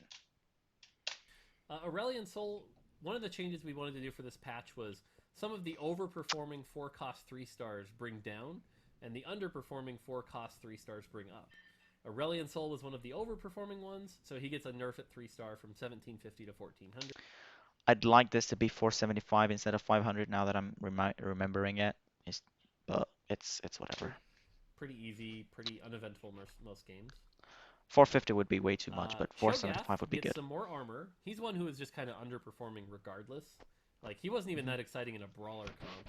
hmm So he gets Just a 20 more synergy armor, bot. and his spell targeting is now less random. It's got that same Morgana logic. So hopefully he should be hitting groups of enemy champions. But let's be fair, Cho'Gath has always been a synergy bot, even at set 1, even at set 3, even at set 4.5. Cho'Gath has always been a synergy bot, so it's just the design of the unit. It's not that exciting. A little more often. It should be a lot more consistent. It's nothing wrong with that. Like, it's not that every single 4 cost should be a carry, but he's a bit boring. You have to say that. It's like, even Cassiopeia was more fun to watch than Cho'Gath. Consistent. It's Like 2 Most likely the between two most units in boring between stages. One forecasts. would be Fizz might get better close if to him, he but basically goes for it. Fizz So of set 3. But he's super hopefully a boring. lot less troll corner. Yeah, you'll still probably see an occasional troll, but it should be a lot less. So, and then Kale. Kale, I think, was the one champion who was kind of the star of 4.5 so far, which was funny because how much she struggled on PBE. Mhm. But now that players have kind of figured her out, and I think combined with like the overinflatedness of Duelist, Divine, plus just what she was in general, Kale is all just a of that counter to all of combined led those. to her being probably far and away the best 4-cost champion. So she gets a nerf at 2-star and a big nerf at 3-star as well. So hopefully this makes Kale still good because we still want her to be a good carry, Yep. but not quite the auto win as some of the others were. I doubt it's an auto win, but considering the fact that everything got nerfed, then yes, she became an auto win. So she needs to be toned down just a bit, just a bit. Yeah, I just noticed that like this Kale's just been a character who's kind of been it's a very volatile balance with her. Sometimes she feels like she can't kill anything, sometimes she feels like she can kill the whole team. So it's just Yep. like I feel like she's always on the edge of just like being at the exact right timing we need. She's very much like an on or off champ. Either she gets off her spell and can like wail from that safe position, or other times she just feels like she's not doing very much. So It's also been interesting to see the evolution of items because everyone thought for a while that best in slot was like RFC plus GA plus Ginsu. And obviously, Duelist Spat is better than Ginsu, but we've seen a lot more like jeweled gauntlets lately instead of the Ginsus. So even as people optimize her even better, she might end up quite a bit stronger. So, but again, with the divine, I don't like Ginsu's on Kale. She has more than enough attack speed to need Ginsu's. She needs a lot of damage. Like RFC is more than enough attack speed, considering the fact that you're most likely playing Zeeks as well. You're slamming Zeeks on Kindred or whatever. She doesn't need more attack speed than that. She just needs damage and survivability. 2 nerf and this nerf, hopefully she I can takes the also more put Hodge balanced spot. as well, Hand of Justice. All right, and then a bunch more forecasts. What the fuck More happened here? I didn't see the Zaya. Or she just appeared. So Zaya just gets buffed at 3-star. It's whatever. Morgana, another one of the forecasts. Oh shit! It's the whole page changed. Oops, sorry. Right, Morgana. I need to cut this part out. Morgana. So 3-cost, 3-star unit gets nerfed quite a lot. It's okay. I think 3-star Morgana was the best 4-cost in the game. I do agree with the nerf, but it's whatever. You'll most likely never hit a Morgana at 3, like almost never. So it's whatever. Olaf, 1-cost buff, 1-star buff. Sorry. 2-star buff, 3-star stays the same. Olaf Ragnarok now blocks the AD reduction debuff. Oh my god, they're not nerfing Slayers, they're not nerfing Dragon Souls, but they're nerfing every single thing, and they're buffing Olaf. And Olaf was good to begin with if you had good items on him. Right. Yeah, the less said about that, the better. As I said, be careful of Dragon Souls. That's all I'm saying. Just, I don't like where Dragon Souls are going. I think Dragon Souls will become way too strong. Talon stays the same stays the same 1-star, stays the same 2-star, but gets buffed 3-star. Yes, yes, Talon has been buffed, even though it's a 3-star. At least the unit got buffed. He needs more buffs, but whatever. I'm loving it. Thank you. Thank you, Mortdog. Tryndamere gets a bit more starting mana, so he needs, for the first cast he needs 4 autos instead of 3, which is a good buff, I guess. Spinning Slash, dash speed increase, now looks for targets in a slightly larger range to spin towards. Dash speed increase. Let me think about that. Mm, oh, I don't know. I think it's a good. It's a buff, the dash speed increase. I'm trying to make the connection to Talon. If you remember, they slowed the jump speed of Talon when they nerfed him to Oblivion. I think this is a buff. I don't know how the speed differs, so I need to check that when I'm playing the game. but it looks to be a buff, and now it looks for targets in a slightly larger range than towards. It's a buff basically, but I can't say for certain because it doesn't have any digits regarding the speed increase of how much is the speed increase. Is it noticeable? Is it not noticeable? Is it worth carrying Tryndamere in a world now? I we still don't know. And Zaya says the same at 1 star and at 2 stars, but gets buffed at 3 stars. It's whatever. Zaya 3 star was a good unit either way, so even buffing her even more, it's still super good. It's still a win con, but getting the Zaya to 3 star is a completely different thing. 3 stars way overperforming. 5x damage was a little much. Brought it down to 4x. So Morgana 3 should be a little more fair. I do agree with that. Then we have Olaf. Olaf is interesting because with the right items, I he's quite disagree with strong. this. In the right champion, build, he's quite strong. But he is As I still a said, melee champion, which is a bit of a struggle. And he is underperforming according to our data. So we gave him a very light buff, which is just that his cleave is now 50% at all levels. We do want Olaf to be strong and something you want, but just a little love tap up. So I don't agree with I this. think unfortunately he's maybe he's always been, even in previous sets, just a character who when you get the right setup just feels kind of unstoppable. And I think it's still true in this set, and maybe especially true with how much Dragon Soul and Slayer combined together to just put out so much damage when it's going. Yeah, it just feels like when you get the right items on this character and have a good, good amount of. I like how even them are not convinced about Olaf's buffs. They're like, yeah, it's a buff, but we don't know about Dragon Soul. Support their enemies. It's warning. Yep. On average, he's not very good. Yep. He's not very good unless you get perfect items on it. This is the thing with Olaf. Olaf is terrible if you have the wrong items, but he's amazing if you have the right items. Talon and Zaya are both on the 4-cost 3 stars that were underperforming. So they each get nudges up. So if you ever manage to 3-star your Talon and Zaya, you should feel a little better about that. And then Tryndamere. Why don't you talk about the Tryndamere changes? Yeah, I mean, Tryndamere's been a character who's, I think, because he was in Warlord, he was showing up in the data a lot stronger maybe than he should have been. But He's underperforming. him actually being the carry of his comp hasn't really been panning out very much, and some of this I think is the kind of the melee carry conundrum He's a synergy bot, dude. Just say it. He's not a carry. that we are constantly dealing with. Like, you know how Tryndamere is performing when duelists don't use Tryndamere. Says it all. That says the whole story. They just have to deal with so many things, like so much CC and so much incoming damage and such. But in this change list, we're basically trying to give him a little bit more usability, make it easier for him to actually perform what he's meant to do. So for one, he's going to get his spell off slightly faster, and so he won't just be sitting in the front line, hopefully getting out of there before a bunch of the big CCs go off.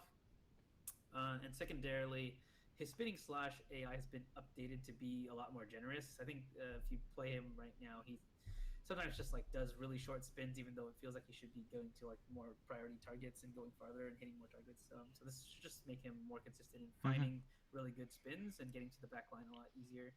Also, just spend less time being in that animation, and he'll get to the targets faster, so he can start smacking them in the head.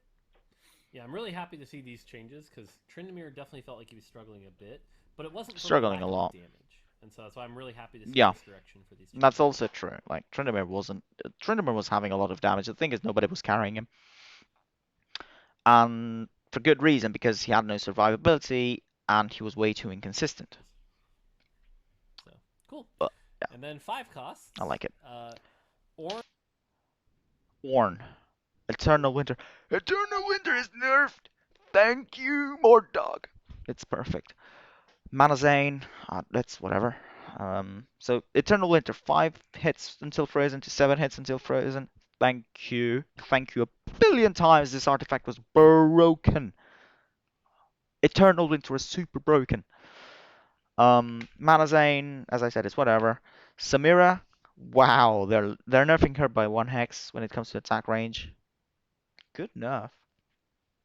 I think Samira's good, and what the hell is that? Yone, 600 to 9,999 to 820,000 spell damage. and 350 unforgotten, 350 to 1,500 unforgotten damage to 409,999 unforgotten. What the hell? It clicked. Just go Yone 3. Boom. It clicked. It actually clicked. Nah, whatever. Just seriously, Yone 1. It's a good buff. I think Yone, even though he got buffed in the previous patch as well, I still think it was a bit underpowered. This should make him good. And Yone 2 gets a bit more damage when it comes to Unforgotten, which is nice as well. And Yone 3, you're never hitting it, but if you're hitting Yone, you just win the game for sure. Unless the other person has a Swain 3, and then yeah, he wins the game. But The that's a Tournament nice one. Winter gets a bit of a nerf. Lovely, lovely, lovely, I assume lovely, it was overperforming. lovely changes. Yeah, yeah. I mean, if you just we look at the data But good God, they guts it, Warlords. on the Orn items, and I don't think I we're don't ever even going to get blame them them. perfectly balanced. Maybe I don't think we even necessarily want them to be perfectly balanced, but Eternal Winter was just still after our PvE nerfs the best Orn item artifact, and Oh no, Mana Zane on the still. other end was by far the worst one. So this hopefully should put them both closer to Oh, equal. sorry, they buffed Manazane. Oh, yeah, it's for second. Right. Oh, sorry. Oops. Oops. My bad. My bad. My bad. Okay, this is a good buff. Yes. Yes. That's a good buff. Because I was thinking, why did they nerf Manazane? It's whatever, but what? What? But yeah, this is good. And then yeah, Monazane, that's a big buff. I think that's going to make Monazane. I think a lot of people are going to be surprised about this. I know I was when I found out it was actually the worst item from all the Orn items.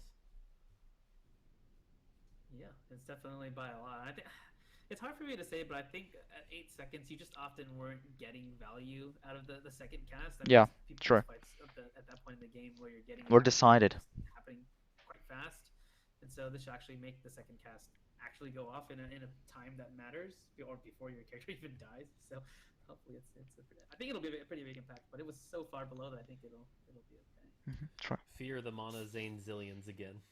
What? I know. That's What? okay. What do you mean? What? All right, Samira. So this is one I think you and I didn't quite agree on, but it's always worth it to talk about that sometimes. So Samira got a range nerf from 3 hexes to 2. What's the thoughts there? Yeah, I mean, Ken and I were talking a lot about just Samira in general. She's I want a to know who character that has disagreed to this nerf. literally I has a agree with tag this nerf. called Daredevil, but right now it feels like she's one of the safest carries you can play in a lot of ways. She's She's not safe. She's too good. very consistent in how you can pretty much place her almost anywhere on the board. She kind of dives away from any danger that happens. She gets a shield. She has a bunch of lifesteal, um, and I think it's just she had so many answers to opponents trying to play against her. So lowering her range should actually make it a lot harder for her to position in a good spot. When you land assassins on her, she's not going to be able to just dodge away from them so easily, and she actually is going to have to fight to get to her S rank before she ults. And she's definitely a character who's very like binary. It's like when she gets her ult off and she has the right setup, Deathblade and whatnot, she's gonna rip Yep. your team really hard. But that's kind of part of her identity. I'm not saying we don't have to go do some more tuning in there because we've definitely nerfed it a lot since the original tuning that we had on PvE. Yep. But I just felt like this was like a more solid gameplay change, hopefully to make playing against her. I feel like there's just more things I can do against her and more times where I could disrupt her flow. Let's Hmm. hope there. Yeah. Admittedly, I'm still worried that like Deathblade Last Whisper Samira is still a little bit like of an auto explode your entire team. Agreed, this does make it a little riskier, but with things like GA, that can be avoided. But I'll also say a 2-star 5 cost being strong in the end game is not the worst outcome considering where we're coming from. Yeah, So, that's you know, that's right. I it's disagree with Mort there. Um, I think yes, she needed a nerf. And yeah, this is basically a perfect nerf. Like she's a high risk, high reward unit after all. So she's the yeah. strongest 5 cost in the game. Okay, it's not going to be the end of the world. Um, but definitely something to keep an eye on for sure. So, all right, and then Yone. There will be an item nerf to her. That's true. That's true. Next slide. Yep. Hey, what? Yone. Yone has been a champion that I think kind of fell from grace when we made that change where he used to just execute everything Hmm. and has been kind of struggling Definitely. to rekindle some of that spotlight he should have as a 5 cost. The fact that people see like Adept chosen Yone in the shop and they're like, I don't know. That shouldn't be the case. So hopefully we're trying to bring him back up here. He gets a buff at 1 star and at 3 star because 3 star Yone was I think one of the worst 3-star 5 costs. as well as The he gets a worst. buff for all levels for his Unforgotten damage. So hopefully this should make him a bit better. If not, we might have one more change coming next patch, but we didn't want to go too hard all at once. So hopefully this makes Yone a champion you want in the end game again.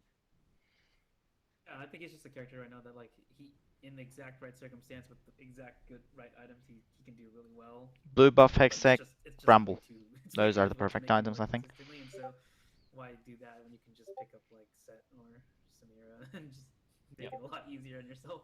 True. That's actually true. Okay, that's it for champions. On to items. Right. Deathblade. 20 to 10 AD per stack, and you start at 4 stacks now, which means that you start at, so basically, let's see.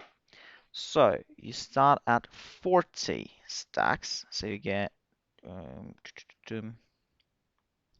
so after 2 kills you get less value from Deathblade. It's a good nerf. It's a good nerf. I think Deathblade was a bit overperforming, but for different units, like for example, Talon didn't need Deathblade, but Olaf was super good with Deathblade and with Runance. Same goes for Samira. Like Deathblade was super good on some units, but was not as good on other units.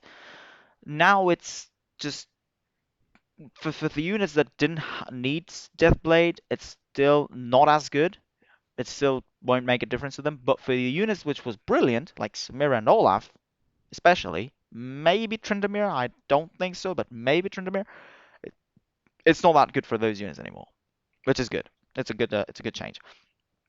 Gargoyle Stoneplate, 15 to from 15 armor and magic resist to 20 armor and magic resist. It's a good buff. I think the you never slam this item. I still don't think you do because Chain and Cloak are good components at the moment. But it's a step in the right direction. Like now at least you just don't go for a component and at the sixth stage carousel you might go for gargoyles, for example, if it gets left there. It's decent. It's whatever. It's fine. It's fine is what I could call it. Decent or fine. Static Shiv, the worst item in the game in my opinion. So the damage gets nerfed. Targets hit get nerfed. What? No longer deals bonus damage to shield. Can now all right. Can now critically strike, and when Shiv crits, it also reduces the MR of targets hit by 60% for 6 seconds. Why do I feel they made the item worse?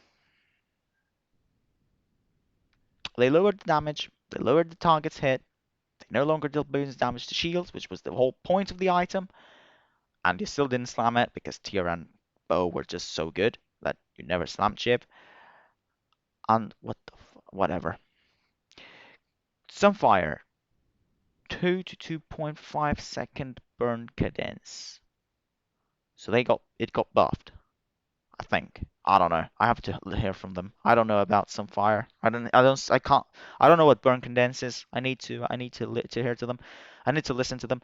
And quick QSS now blocks the AAD reduction debuff. What? Oh no. They buffed the best item in the game. Cool. So Deathblade, why don't you go over this one?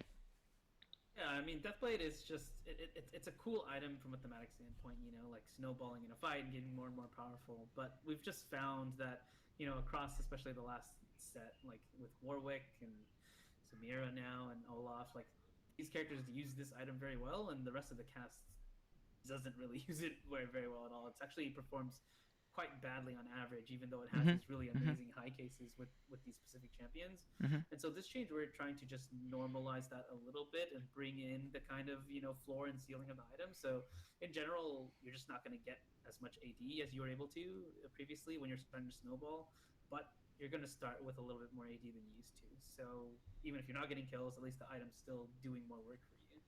So hopefully this brings in kind of the bigger edge cases like Olaf and Samira. And if not, maybe we need to look at some deeper work on this item. But I think this is about as close as we could get when we were looking at different possible tunings for Deathblade. Yep. I think the item would be good if you started at 5 starting stacks instead of 4. with this change, but it's a good start. I still think there were bigger issues on the game than Deathblade, but whatever. All right, Gargoyle Stoneplate gets buffed from 15 to 20. I'm happy to see this. Another hilarious case, by the way, of when we first launched the item, it was 20, and then we went from 15 and 12 and all over the place. But now we're back at 20. I think I'm just happy to see this. It's a good defensive item. Should open up some more defensive builds, more options than just Bramble and Dragonclaw every game. So hopefully that's a positive here. It won't. Static Shiv. I think Oh, go ahead. You were gonna say something about Gargoyle? I was just gonna say like just it opens up some cool play styles, and I think just having this item not be strong at what it does is kind of just it just cuts off some of the possible composition space. I think. So. Yeah. All right, Static. Why don't you tell us about Static Shiv? Yeah, I mean I've worked on this item a lot now. It's can't ever find that sweet spot, but hopefully this is the final time. But yeah, I think the biggest thing that we noticed about Shiv is just that it kind of It's didn't really bad. have a clear identity as an It's item. bad. It was just an item that when it was strong was like really good at to snowballed early and mid game and just fell off. It's bad. The shield mechanic, dealing bonus damage shields never really panned out, and it just never really felt like Static Shiv will never be a good item. The end. the reason you would build a static shiv or not. So this time we're trying a more kind of general effect. That's a bonus effect on static shiv. So you can see at the bottom, when shiv crits, it also reduces the magic resist of targets hit by 60% for 6 seconds. So this is going to give it a lot more use cases in comps that aren't even necessarily about attacking. So if you're playing a spell-based comp, you can actually get an MR shred from it. But if you're playing attack speed comp, it's also really strong because it's just doing that value. Obviously, in order to get to there, Static Shiv can actually critically strike now. The Lightning Chain can critically strike. So that means, basically if you have more crit damage, that damage actually goes up. Yeah, but who do you Obviously, we've had put to Static nerf Shiv the on? base numbers of the items, both the damage and the amount of targets it's hitting, in order to compensate for all this addition. So that's kind of where we landed at. I don't know. I'm excited to see how it gets used. I think my hope is that it's a bit more creative, how you would use this item, who you're going to put on, when you get it, how are you going to use it? Are you going to try to synergize it with crit, attack speed? Are you just going to leave it on a random character that it has open slots? You won't get it. You won't slam it. If you slam Static Shiv, you're win trading. If you use a bow and a tier to slam Static Shiv, you're actually win trading. I hope it's interesting and fun to play around now. Yeah, I'm admittedly really torn here because on the one hand, I love the idea of it being an MR shredder. We've needed one of those in the game for a while, more than Ionic Spark. I think playing this on like a Kindred is a cool idea, or playing this in a Mage comp is a cool idea. So that part I'm really excited about. On the other hand, I'm still not sold on tying it to critically strike. But we'll see. We'll see how that plays out. I know I've It seen a won't few be people OP, excited more. to try the Infinity Edge Shiv Tristana. So we'll What see the how that fuck? goes.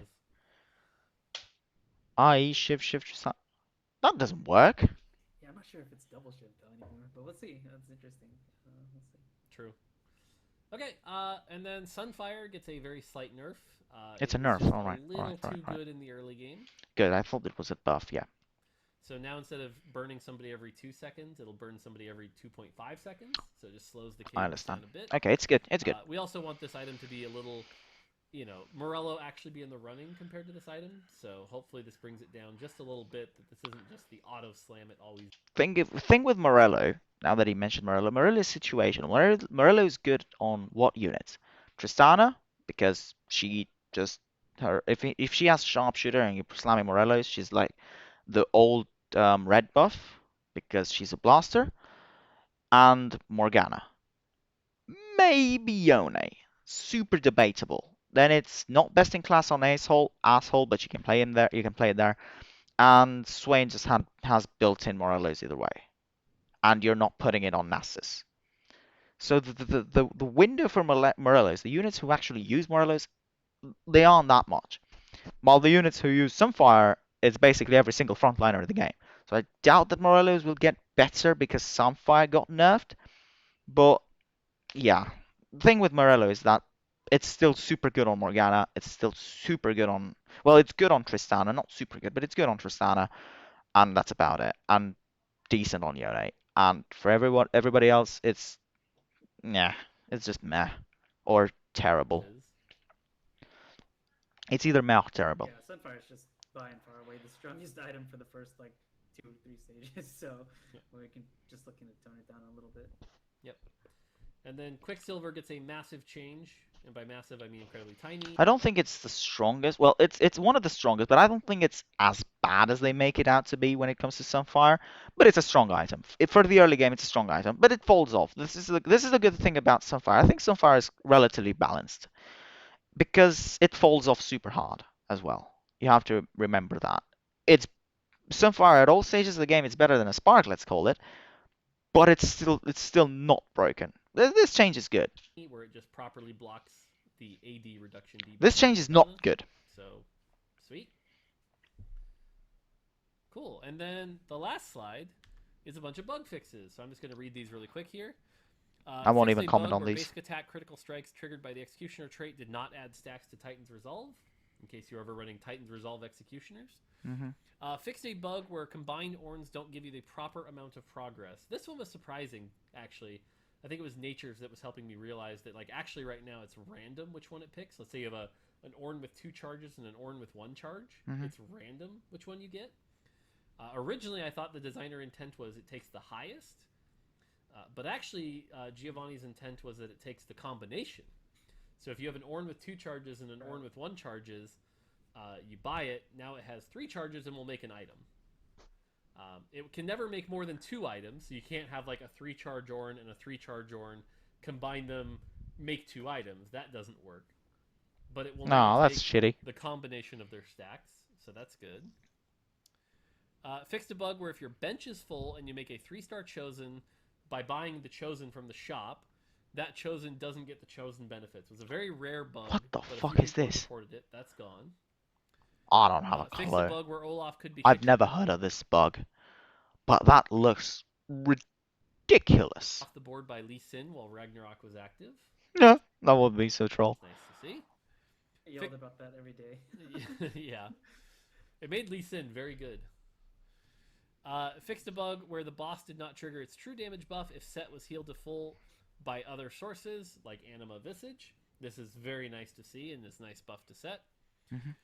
Fixed a bug where Zillion wasn't properly deprioritizing summoned units with Rewind Fate. So hopefully no more Azir soldiers and targeting dummies getting the Zillion buff. That's good. And finally, Tryndamere's Spinning Slash now runs through his attack flow, applies effects like Static Shiv's bonus damage or Ginsu's Rageblade bonus attack speed.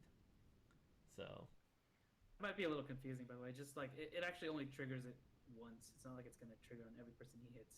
Just to yeah, it's a very, very slight, almost unrecognizable buff to those items. I have no idea what they're talking about when it Cool. comes to this last All one. right, we made it through the end of the patch. This is a lot of changes, but Static, correct me if I'm wrong, but the goal of these changes, though, is to get the game a little bit back to a more traditional state where, like, reroll comps can still exist, but you kind of have to hide. Right. So, we're on the end now. My thoughts. Very, very first thoughts. Play Dragon Souls. Dragon Souls are going to be so good. They did not get touched. Every single other comp in the game got nerfed. I like that rerolls are gone for the most part. I hated patch, I think it was 10.8 or 10.9 that of last year that basically brought Poppy and Xayah into the mix because that's basically what sparked the reroll meta. So I love that rerolls are gone. Kale gets a nerf. I like that. Katarina gets a big nerf. I like that. Basically, this is gonna be like a completely new game. As I said, my thoughts at the moment are that Dragon Souls will be the best comp in the game. Even though Olaf got nerfed slightly when it comes to the items because Deathblade didn't get because Deathblade got nerfed. Runehands didn't get nerfed. I think that item needs a nerf regarding it's the other sparks. It shouldn't be. I think it's 70% attack damage. It should be a bit less than that.